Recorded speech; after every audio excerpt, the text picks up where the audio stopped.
Hi and welcome to Wine Around Oz. I'm Tim. And I'm Kat. And this here is Inigo. Inigo Montoya is his full name. Who's travelling with us as well, so you'll probably hear him in the background a little bit occasionally. Okay. But enough about Inigo. Enough. We are in the Sapphire coast region of New South Wales, just down south from previous areas we went to the Shoalhaven region. We've passed through the Eurobodalla Shire to get here. The Eurobodalla Shire didn't yield too many wineries for us. There was one that we'll show you in another episode. But for today, we've got 2 reds. Yep. Now both these reds are coastal reds because we're still in the coastal region. So we're taking one from the Shoalhaven region back up further north where we came from. Which one's that, Kat? That's the Silos Estate, and that is a Ridge Shiraz 2006. And we're also doing another one from here, the Sapphire coast. This is the Mimosa. It's a 2006 premium blend. Rightio. So, we'll just get into it. You know a bit about the Shoalhaven region. We discussed it before in an earlier episode. You can go back and watch that one if you want. But basically, it's a coastal region, a couple of hours south of Sydney. And the Silos Estate we've also told you a bit about already, but we haven't mentioned that it does actually have a second label. What it does is it sources grapes from other areas such as Tumbarumba and produces a second label called Wiley's Creek. Wiley's Creek. So yeah, let's give their Ridge Shiraz 2006 a go. Now we're sticking with the Silos Estate wine because what we're particularly keen on doing is keeping tasting wines that are just grown in the region and made in the region. So the Wiley's Creek one we'll leave to you guys to go and check out if you go down and visit the Silos Estate. So we've got a 2006 Shiraz from Silos. So the Shiraz has got a slightly peppery kind of nose, which is good. Nice deep ruby colour. I'm sure you saw that with Kat before, but just the right kind of colour you want a nice Shiraz. Lots of dark berry fruits coming through. Smells really tasty.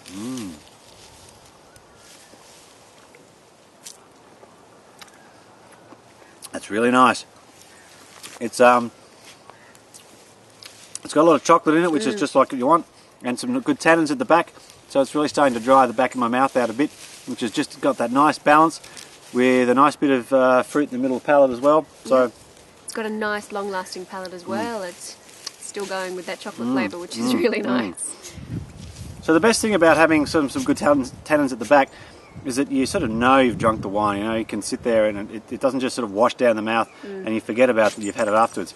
This one has got some nice long flavours in it, and probably would also keep for a few more years. It's 2006, so it's spent a bit of time sitting down already, but it's very well balanced, full flavoured, and quite a nice drop. Highly enjoyable. So 2006 Shiraz from Silos. 4 stars. Okay, so we've got the Mimosa now. I'll show you that label again. I think it's quite a cute understated label. So the premium blend is a Chambourcin and a Cab Franc. So that was 75-25. 75% Chambourcin, 25% Cab Franc.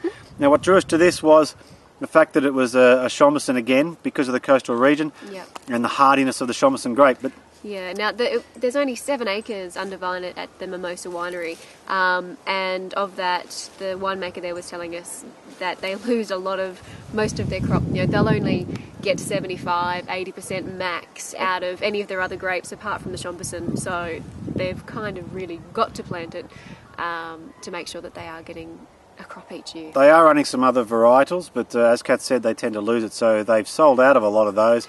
They had. We didn't even get to try any whites when we were there. They had sold out of their last run, and had bottled, but were waiting on, I think, some labels before they could outlay the next lot.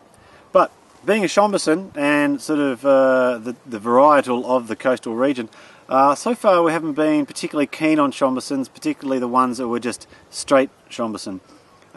So for this one, he's added Cab Franc to try and flesh out the middle palate a little bit and give it a bit more sort of flavour and a bit of robustness. So what do you think of the smell, Kat?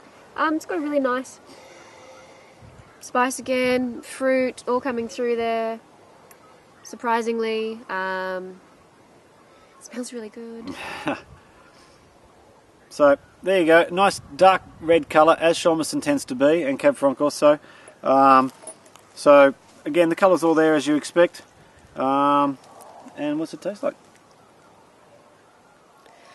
A lot better than any other Chambourcin styles we've had so far. It's quite a lot more complex than they have been. Still lacking something. I still get a kind of nutty flavour or something that I'm not liking, not enjoying. There's some blackberries in there, a bit of chocolate as well. Yeah, a bit of spice too. A bit of spice, but definitely a lot more balanced than most of the Chambersons.